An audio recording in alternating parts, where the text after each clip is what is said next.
ने भी भाषण में बताया कि खटाना साहब के बारे में मुझे कहने की जरूरत नहीं है। सबसे पहले तो वाल्मीकि जयंती पर आप सभी को मेरे परिवार से बहुत बहुत शुभकामनाएं मेरी तरफ से।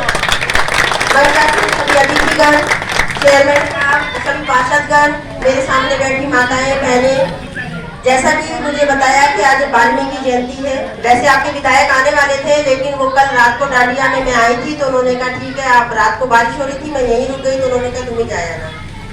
तो जैसे अभी विनेश ने कहा कि एक मत, मैं वो तो नहीं कहूँगी, बस मैं ये कहूँगी कि आप जब भी यहाँ बैठे हैं वाल्मीकि जयंती के उपलक्ष्य में, कि वाल्मीकि जी एक खुद महान हस्ती थी। और मेरी बात ध्यान से सुनिएगा, जितनी भी यहाँ माताएं बहनें बैठी हैं, वाल्मीकि जी ने जो संस्कृत में रामायण की रचना की थी, रामायण आपने पढ़ी होगी या सुनी होगी, रामायण के बारे में भी सुना होगा कि रामायण का मतलब है राम और सीता का कर्तव्य।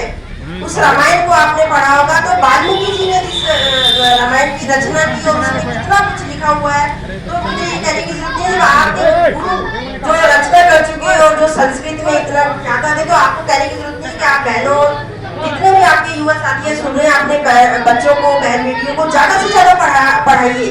उनका कहने का मतलब यही था कि वाल्मीकि जी जब उस जमाने में रचना कर गए, तो आप लोग तो इस जमाने में जी रहे हो, आप अपने बच्चों को, बहन बेटियों को क्यों नहीं पढ़ाते हो?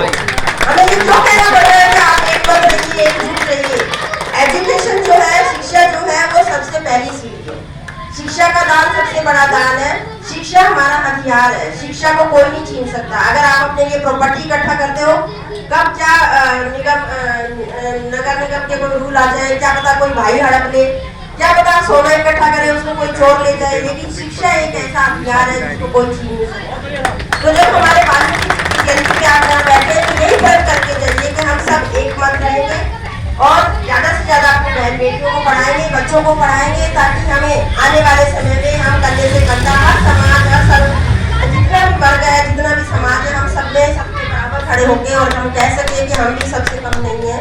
और वैसे आप लोगों को इससे ज्यादा मैं क्या कहूँ कि अभी भाई ने मुझे ये 4 एप्लीकेशन दी है कि विधायक जी को कहने हैं बताने के लिए, और आप बार बार कह रहे हैं कि खटाना साहब की पत्नी, मैं पहले पूरे जिला प्रमुख थी, है ना, पत्नी बाद में हूँ, पहले जिला प्रमुख थी 2 साल और 5 साल तक मैंने मेरा कार्यकाल किया है और बहुत अच्छे से किया है। और अभी भी कह रही हूँ, मैं विधायक जी की पत्नी होने के नाते सही, अगर आपको ये लगता है कि मेरे लायक कोई काम है, मैं आपके कुछ काम आ सकूँ, तो आप मेरे खटाना साहब तो रोज आते ही रहते हैं, मेरा बेटा भी आपके बीच में रहता है, और मैं भी जब चाहे बेझिझक, हमारे सबके पास एक ही नंबर है, फोन कर सकते हैं। बाकी मुकेश भाई साहब आपको बता देंगे कि कभी भी आपको ऐसा नहीं लगेगा कि 2003 से खटाना साहब को जानते हैं, स्वर्गीय राजेश पायलट जी के साथ रहे हैं, तो आप लोग अब 2008 से बहुत अच्छे से जानते हैं, और जो भी हमारा कार्यकाल रहा है हमने बखूबी निभाया है, तन मन और धन से सेवा की है, आगे भी करते रहेंगे। और इन चारों में से अगर 2 काम भी हो जाए तो मैं बहुत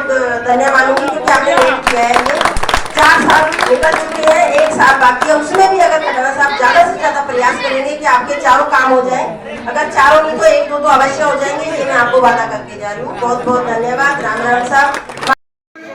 श्रीमान विजय कुमार डमोरिया साहब, इनके सम्मान के लिए प्रधान सोनू जी वाल्मीकि साहब, उपाध्यक्ष साहब अमन झालानी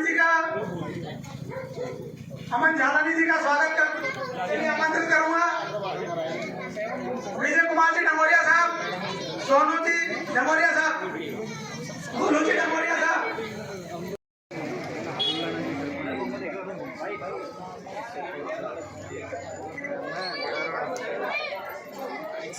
मैडम फिर बढ़िया करना चाहूँगी, फिर उसके बाद में बताऊँगा। विनोद कुमार जी चिरांडा साहब पांडाल में बता रहे हैं।